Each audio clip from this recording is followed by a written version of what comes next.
बिस्मिल्लाहिर्रहमानिर्रहीम। अस्सलाम वालेकुम। Welcome back to my channel easy cooking with Azka. आज मैं आपसे बहुत ही मज़ेदार सी, बहुत ही अमेजिंग सी smoky chicken tikka pizza fries की रेसिपी शेयर करूंगी। बनाना बहुत ज़्यादा आसान है। साथ ही साथ मैं आपसे एक बहुत ही अमेजिंग सी सॉस की रेसिपी शेयर करूंगी जिससे हमारी पिज़्ज़ा फ्राइज़ का फ्लेवर और ज़्यादा इन्हांस हो जाएगा। तो वीडियो को पूरा एंड तक देखिए। अगर वीडियो पसंद आए तो वीडियो को लाइक करें, चैनल को सब्सक्राइब करें और शेयर करना मत भूलें। तो चलिए इस अमेजिंग सी मज़ेदार सी पिज़्ज़ा फ्राइज़ की रेसिपी को बनाना स्टार्ट करते हैं। सबसे पहले हम चिकन को मैरिनेट कर लेते हैं। यहाँ पर मैं ले रही हूँ चिकन टिक्का मसाला 1.5 छोटा खाने का चम्मच और साथ ही साथ 1 छोटा खाने का चम्मच नमक ऐड करूँगी। इन दोनों चीज़ों को अपने एक बाउल के अंदर शिफ्ट कर देंगे। साथ ही साथ 1 छोटा खाने का चम्मच के बराबर लेमन जूस इसके अंदर ऐड कर देंगे। आधा छोटा खाने का चम्मच लहसुन पेस्ट ऐड करेंगे और आधा छोटा खाने का चम्मच ही अदरक पेस्ट इसके अंदर ऐड कर देंगे। तमाम चीज़ों को अच्छे से मिक्स कर लेंगे। 1 छोटा खाने का चम्मच कुकिंग ऑयल ऐड कर देंगे। फिर से अच्छे से तमाम चीज़ों को मिक्स कर लेंगे। लास्ट पर मैं यहाँ पर ले रही हूँ 3 से 4 खाने के चम्मच दही। दही मेरे पास यहाँ पर फ्रोज़न था।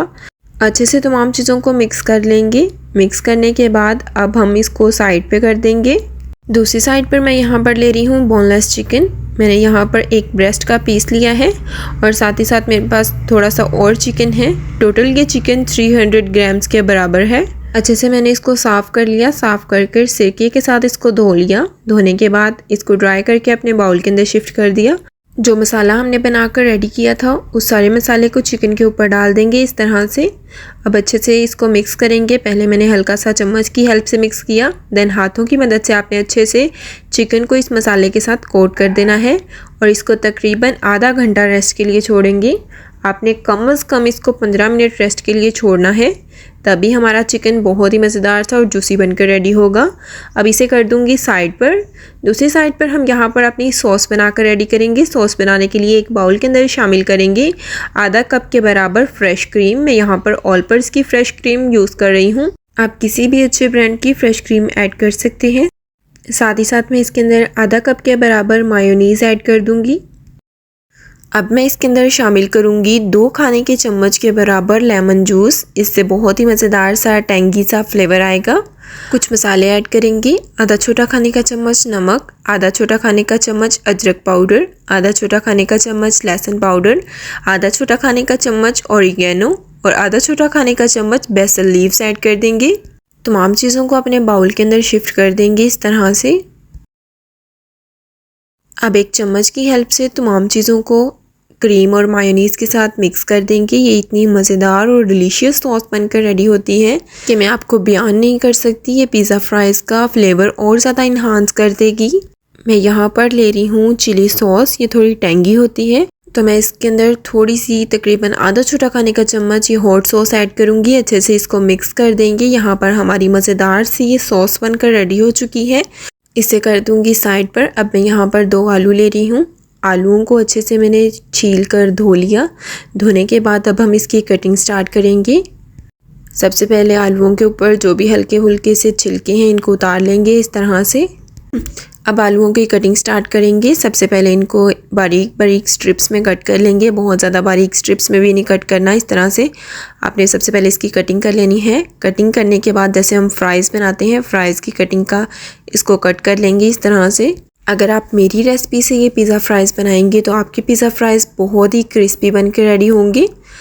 अब इन आलूओं को अच्छे से काटने के बाद मैंने अच्छे से वॉश कर लिया। वॉश करके स्टेन कर लिया। हल्का हल्का इसके अंदर पानी है। अब मैं इसके अंदर ऐड करूँगी कॉर्नफ्लोर। 1 से 1.5 छोटा खाने का चम्मच मैं यहाँ पर कॉर्नफ्लोर ऐड कर दूँगी। पिज़्ज़ा फ्राइज़ के अंदर ये एक सीक्रेट इंग्रेडिएंट है जिससे आपके पिज़्ज़ा फ्राइज़ बहुत ही क्रिस्पी बनकर रेडी होंगे। फ्राइज़ बिल्कुल नरम नहीं होंगे, बहुत ही क्रिस्पी होंगे। तो आपने कॉर्नफ्लोर को तमाम फ्राइज़ के साथ अच्छे से मिक्स कर लेना है।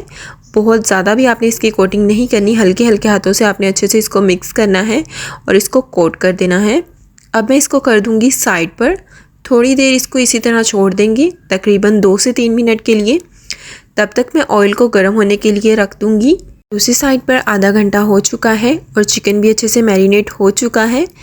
अब मैं लूँगी एक ग्रिल पैन। आप फ्राइंग पैन का भी यूज़ कर सकते हैं। ग्रिल पैन को अच्छे से गर्म करने के बाद ऑयल की हेल्प से इस पैन को अच्छे से ग्रीस कर देंगे।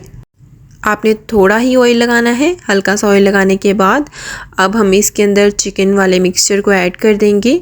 अभी हम चिकन को अच्छे से कुक करेंगे। मैं यहाँ पर फ्लेम को बहुत ज़्यादा तेज़ नहीं रखूँगी, बल्कि लो टू मीडियम फ्लेम पर इसको कुक करेंगे।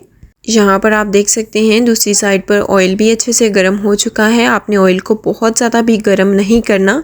यहाँ पर आप देख सकते हैं इतना ही गर्म आपने ऑयल को करना है। अब तमाम फ्राइज़ को इस ऑयल के अंदर ऐड कर देंगे और अच्छे से इन्हें फ्राई करेंगे। हमने इसको बहुत ज़्यादा फ्राई नहीं करना, बल्कि हमने इसको कच्चा पक्का सा फ्राई करके निकाल लेना है। फ्राइज़ के साथ साथ हम चिकन को भी देखते रहेंगे। चिकन की साइड को मैं यहाँ पर टर्न कर दूँगी और अच्छे से चिकन को कुक करेंगे। फ्राइज़ को इस तरह से हल्का हल्का हिला देंगे ताकि फ्राइज़ एक दूसरे के साथ जुड़े नहीं। यहाँ पर आप देख सकते हैं बहुत ही खिली खिली सी फ्राइज़ बनकर रेडी हो रही हैं। दूसरी साइड पर मैं चिकन के अंदर आधा कप के बराबर पानी ऐड कर दूंगी ताकि चिकन अच्छे से गल जाए। और यहाँ पर हमारी जो फ्राइज़ हैं वो कच्ची पक्की सी बनकर रेडी हो चुकी हैं। बहुत ज़्यादा हमने इनको फ्राई नहीं करना। अब एक स्ट्रेनर की हेल्प से तमाम फ्राइज़ को स्ट्रेन करते हुए अपनी प्लेट के अंदर निकाल लेंगे। फ्राइज़ को मैंने अपनी प्लेट के अंदर डालकर साइड पे कर दिया है। यहाँ पर आप देख सकते हैं चिकन भी अच्छे से कुक हो चुका है। यहाँ पर अब एक स्पैचुला की हेल्प से ही चिकन को मैं तोड़ना स्टार्ट कर दूँगी। यहाँ पर आप देख सकते हैं चिकन गल चुका है। अब इसको छोटे छोटे पार्ट्स में डिवाइड कर देंगे। आप यहाँ पर इसको प्लेट पे निकाल कर भी श्रेड कर सकते हैं। आपने यहाँ पर इसको बहुत ज़्यादा छोटे पीसेस में भी कन्वर्ट नहीं करना, बल्कि इस तरह से आपने थोड़े बड़े बड़े पोर्शंस में ही इसको श्रेड करना है। अब हम इसको स्मोकी सा फ्लेवर देने के लिए स्मोक देंगे। यहाँ पर मैं थोड़ी सी एलुमिनियम फॉइल रखूँगी। साथ ही साथ यहाँ पर एक गरम कोयला रख देंगे। जला हुआ कोयला रखने के बाद अब मैं यहाँ पर लूँगी कुकिंग ऑयल। थोड़ा सा कुकिंग ऑयल इस जले हुए कोयले के ऊपर डाल देंगे और इसको कवर कर देंगे ताकि इसके अंदर बहुत ही मज़ेदार सा स्मोकी सा फ्लेवर आ जाए। आपने सिर्फ 1 से 2 मिनट ही इसको ढकना है। इससे ज़्यादा टाइम आपने इसको स्मोक के साथ नहीं रखना, वरना चिकन के अंदर से बहुत ही कड़वा सा फ्लेवर आना स्टार्ट हो जाएगा, जो कि बहुत बुरा लगता है। 2 मिनट के बाद कवर को हटा देंगे, कोयले को भी सेपरेट कर देंगे। यहाँ पर हमारा चिकन बनकर रेडी हो चुका है। फ्लेम को मैंने ऑफ़ कर दिया है। दूसरी साइड पर ऑयल को मैंने दोबारा से गर्म कर लिया है। अब दोबारा से इसके अंदर फ्राइज़ को ऐड कर देंगे और अच्छे से फ्राइज़ को फिर से फ्राई करेंगे। अब हमने इसको फुली फ्राई करना है। हल्का सा गोल्डन ब्राउन कलर आने तक इन्हें फ्राई करेंगे और ये इतने क्रिस्पी बनते हैं कि मैं आपको बता नहीं सकती। ये बहुत ही डिलीशियस लगते हैं। एक बार इस रेसिपी को लास्ट में ट्राई कीजिएगा। अगर आपने एक बार ये रेसिपी बना ली ना, तो बार बार इस रेसिपी को ट्राई करेंगे। तो यहाँ पर आप देख सकते हैं बहुत ही खूबसूरत सा गोल्डन ब्राउन सा कलर आना स्टार्ट हो चुका है। इस पर हल्का सा मज़ीद इसके ऊपर कलर आने तक इसे फ्राई करेंगे। देन इसी स्ट्रेनर की हेल्प से तमाम फ्राइज़ को निकाल कर अपने एक बाउल के अंदर शिफ्ट कर देंगे। यहाँ पर आप देख सकते हैं स्ट्रेन करते हुए मैं इन फ्राइज़ को अपने बाउल के अंदर शिफ्ट कर दूँगी और ये बहुत ही क्रिस्पी और क्रंची सी फ्राइज़ बनकर रेडी हो चुकी हैं, क्योंकि हमने इसके ऊपर कॉर्नफ्लोर लगाया था। कॉर्नफ्लोर लगाने से ये बहुत ही क्रिस्पी। यहाँ पर आप इसका साउंड चेक कर सकते हैं। अब हम इसके ऊपर डालेंगे मोज़रेला चीज़। यहाँ पर फ्राइज़ बहुत ज़्यादा गरम है, तो मैं इसके ऊपर फ़ौरन से मोज़रेला चीज़ डाल दूँगी ताकि अच्छे से ये मेल्ट हो जाए इसके ऊपर। अब हम इसके ऊपर लगाएंगे सॉस जो हमने बना कर रेडी की थी। वही गेम चेंजर है इस फ्राइज़ के अंदर। उसी से बहुत ही अमेजिंग सा फ्लेवर आएगा। तो आपने इस सॉस को स्किप नहीं करना। सॉस को अच्छे से फ्राइज़ के ऊपर स्प्रेड कर देंगे। सॉस को अच्छे से स्प्रेड करने के बाद अब मैं इसके ऊपर लगाऊंगी चिकन के पीसेस। यहाँ पर आराम से चिकन के पीसेस इसके ऊपर रख देंगे। और यहाँ पर अगर बात की जाए चिकन की क्वांटिटी की, तो चिकन की क्वांटिटी को आप अपने अकॉर्डिंग कम या ज़्यादा कर सकते हैं। किसी को फ्राइज़ के ऊपर बहुत ज़्यादा चिकन पसंद होता है और किसी को कम, तो आप अपने अकॉर्डिंग इसको एडजस्ट कर सकते हैं। यहाँ पर आप इसके ऊपर कुछ वेजिटेबल्स भी ऐड कर सकते हैं, जैसे कि कैप्सिकम हो गया, टमाटो हो गया, चॉप करके इसके ऊपर ऐड कर दें। लेकिन मैं यहाँ पर बिल्कुल भी नहीं ऐड कर रही, क्योंकि अगर वेजिटेबल्स डाल भी दो तो हमारे घर वालों ने साइड पे कर देनी होती हैं, तो इस वजह से मैं स्किप कर रही हूँ। साथ में मैं ऊपर से डालूंगी ऑलिव्स। मैं यहाँ पर ब्लैक ऑलिव्स का यूज़ कर रही हूँ। आप यहाँ पर एलोपिनोस का भी यूज़ कर सकते हैं, लेकिन मुझे एलोपिनोस पर्सनली नहीं पसंद, तो मैं यहाँ पर ब्लैक ऑलिव्स का यूज़ कर रही हूँ। आप अपने अकॉर्डिंग ऑलिव्स को कम या ज़्यादा भी कर सकते हैं या आप इसको स्किप भी कर सकते हैं। तो यहाँ पर हमारी बहुत ही अमेजिंग सी पिज़्ज़ा फ्राइज़ बनकर रेडी हो चुकी हैं, जो कि इतनी अमेजिंग थी कि आप बाहर से तो लाना भूल जाएंगे इन पिज़्ज़ा फ्राइज़ को, घर पर ही बनाना चाहेंगे।